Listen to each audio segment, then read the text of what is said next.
Hello everyone, how are you doing? This is MD Tech here with another quick tutorial. In today's tutorial, I'm going to show you guys how to hopefully resolve if you're coming across the server stumbled error on your Microsoft Windows Store.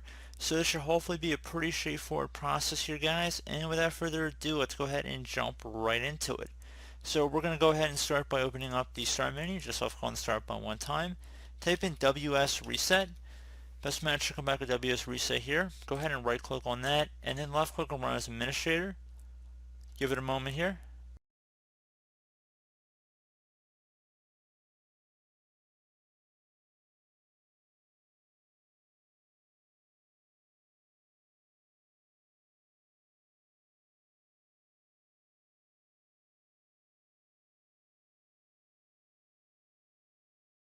So you can close that here. It looks like it's working fine.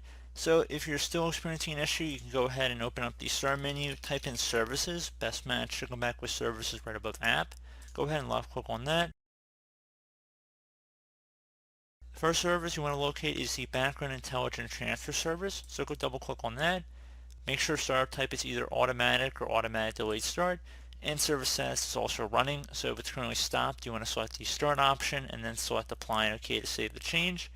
You want to locate the Windows Update service now, so you might have to scroll down a little bit for that. Double click on that, same deal. Again, startup type automatic, and you want to make sure service status is started to, and then select OK. Once done with that, close out of here. Hopefully that would have been able to resolve your problem. Another thing you try to be to open up the Start menu, type in Apps and Features. Best match should come back with Apps and Features. Go ahead and left click on that.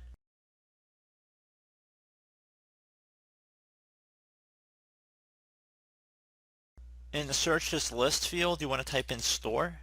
Best match should come back with Microsoft or Windows Store, and then select Advanced Options.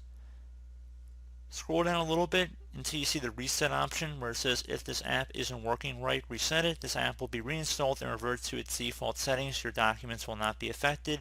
Left click on the reset button. This will permanently delete the app's data on this device, including your preferences and sign-in details. Select reset to confirm. Once this is done, you have a check mark. You can close out of here. We would recommend restarting your computer, and hopefully that would have been able to resolve your problem. So as always, thank you guys for watching this brief tutorial. I hope I was able to help you out, and I do look forward to catching you all in the next tutorial. Goodbye.